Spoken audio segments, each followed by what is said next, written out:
वह आदमी जिसे वह सबसे ज्यादा प्यार करती थी एक स्वार्थी औरत को गले लगाते हुए दिखाई दिया। उसने चुपचाप दर्द सहा और यहाँ तक कि उन्हें कंडोम भी थमा दिए। लेकिन आदमी यह नहीं जानता था कि लड़की के पास सिर्फ 3 दिन की जिंदगी बाकी थी। 10 साल पहले वे एक प्रेम से भरा विवाह थे। तब एक गुंडा उसे सताता था और आदमी ने उसे बचाने के लिए चाकू से मार दिया। गुंडे के परिवार ने बदला लेने की कसम खाई। उसका भविष्य बर्बाद न हो इसलिए उसने दोष अपने ऊपर ले लिया। भले ही उसे मौत की सजा मिलनी तय थी, उसने बिना हिचक बलिदान दिया और दोस्तों के साथ मिलकर विश्वासघात का नाटक किया। टूटा दिल लिए वह उससे दूर चला गया। 10 साल बीते और फांसी की तारीख नजदीक आई, लेकिन अच्छे व्यवहार पर उसे परिवार से विदा लेने को 10 दिन मिले। हाथ में इलेक्ट्रॉनिक हथकड़ी थी, फिर भी आजादी की हवा उसे सुखद लगी। तभी माँ गंभीर बीमार पड़ी और इलाज के लिए बड़ी रकम चाहिए थी। थोड़े समय में कर्ज चुकाने और माँ को बचाने के लिए उसने बार में ग्राहकों का साथ देना शुरू किया। वहीं वह उस आदमी से टकराई जिससे मिलने से डरती थी। वह अब भी कथित विश्वासघात से नाराज था। उसे पैसों के लिए अपमान सहते देख और गुस्से में भर गया। शराब में उसने उसे अपमानजनक बातें कही, लेकिन उसने प्रतिक्रिया न दी। उसकी यह उदासीनता उसे पागल बना गई। उसने चेकों का बंडल फेंक दिया और उसे नौकरानी बनने को मजबूर किया। उसी रात उसने उसे कंडोम लाने भेजा और जब उसने अपने प्रिय को दुश्मन औरत संग देखा तो दर्द ने उसे तोड़ दिया। फिर भी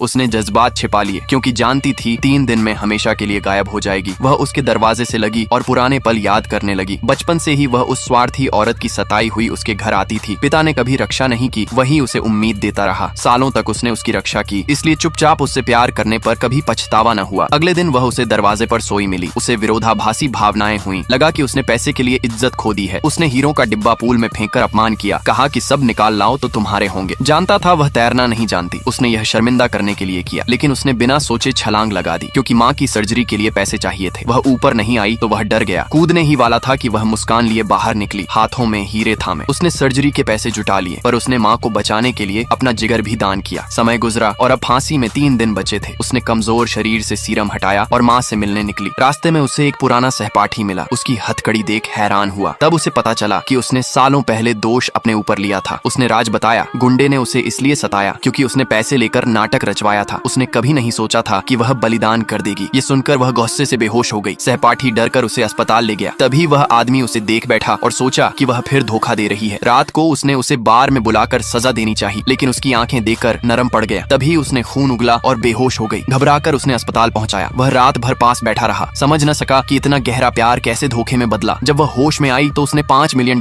मांगे। बस माँ के लिए सुरक्षा छोड़ना चाहती थी। उसने टूटे दिल से बैंक कार्ड दिया और कहा, कभी जिंदगी में मत आना, ये जाने बिना कि यह आखिरी मुलाकात होगी। उसने कार्ड माँ को दिया और गार्ड संग लौट गई। तभी आदमी को उसकी फांसी देखने का न्योता मिला। जब वह पहुंचा तो सजा याफ्ता के चेहरे में उसी औरत को पहचाना जिसे उसने हमेशा प्यार किया था। सालों का दबा दर्द और गुस्सा उसी पल फट पड़ा।